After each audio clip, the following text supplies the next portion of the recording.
안녕하세요. 브런치 작가 최홍대입니다. 2월 첫 주말인데요. 설 명절 연휴를 보내고 나니까 아쉬울 듯한데요. 요즘에 보면 시사 프로 같은 데서도 많이 등장하는 것이 40대, 50대 위기론입니다. 보면 직장 생활 기간이 많이 짧아지고 양질 일자리가 계속 줄어들고 있는 현실에서 자신이 벌어들인 돈이 조금 더 불어나기를 원하면서 하는 것이 투자입니다. 투자의 본질이라는 것은 현재 이자율보다는 조금 더 많은 수익을 올리면서 미래의 수입이 없어질 때를 대비하는 것이 아닐까요? 저는 그렇습니다. 투자 대상은 상당히 다양하지만 그중에 금과 은이 있습니다. 금과 은은 어떤 방법을 투자를 할 수 있을까요? 금을 투자하는 대표적인 방법으로 실물을 구입하는 방법과 2014년부터 활성화된 한국거래소 금시장, 골드뱅킹, 금 ETF, 간접적으로 투자할 수 있는 금채굴회사의 주식을 사는 방법이 있습니다. 어쨌든 간에 투자 형태만 다를 뿐이지 금으로 향하는 것은 같은데요. 1월 말을 기준으로 1g의 금 시세는 13만 1,128원으로 부가가치세를 제외한 시세로 한돈을 기준으로 49만 1,730원이니까 부가가치세가 더해지면 55만 원 정도이면 여기에다가 세공이 들어가면 60만 원 정도에 구입할 수가 있습니다. 이제 돌 선물로 금을 해준다면 그 사람은 정말 가까운 사람이라고 볼 수 있겠네요.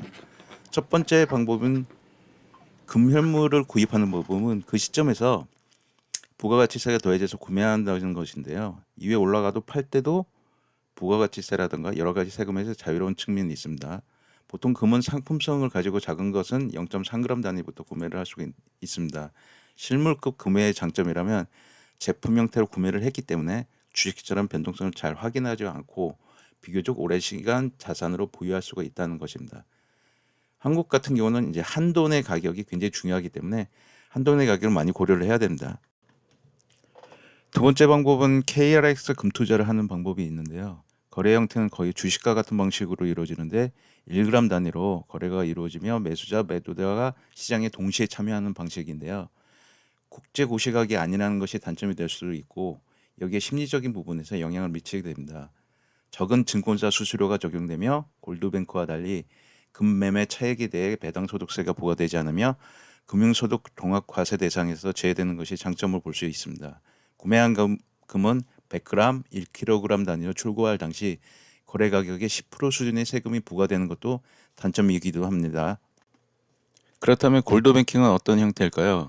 은행이나 증권사에서 골드뱅킹 금통장을 개설해서 투자하는 방법인데 0.01g 단위로 소액 투자를 할 수 있다는 것과 거래가 수월하다는 장점이 있지만 거래 수수료 1%와 매매 차익에 대한 배당소득세 15.4%가 부과된다는 것은 단점이 될 수밖에 없는데요. 다른 방법으로는 금을 담은 상장 트위스트 펀드를 매수하면 별도 계좌 개설 없이 주식 계좌로 투자가 가능합니다.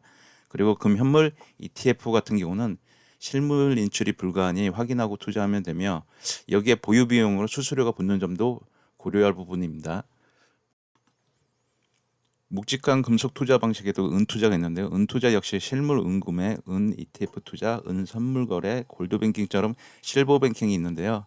금과 은이나 공통점이 있다면 사용할 금과 은은 채굴회사가 있는데 광산회사나 금이나 은을 가공하는 회사의 주식을 사는 방법도 있습니다. 이런 형태의 장점이라면 시세가 올라가는 부분에서 이익을 얻을 수가 있으며 배당 수익도 받을 수 있다는 점입니다. 직접적이지 않기 때문에 현 시세는 차이가 있을 수 있고 회사의 사정에 의해서 변동이 생긴다는 점도 생각해 봐야 합니다. 금이나 은은 모두 상승기가 있고 하강기가 있는데 역사적으로 보면 상승기 10년 동안은 꾸준하게 오르는데 평균적으로 10배에서 은의 경우는 27배까지 상승하기도 한 사례도 있었습니다.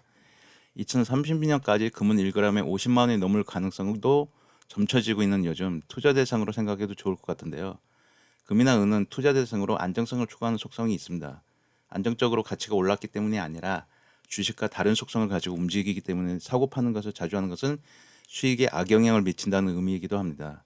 실물금이나 KRS 금시장, 골드뱅킹, 금 ETF, 금채굴에서 그게 은이 되더라도 다양한 형태의 투자를 하는 것은 결국 자신이 가진 화폐의 가치를 담아두는 투자를 하는 것이라고 생각하면 좋을 것 같습니다. 감사합니다.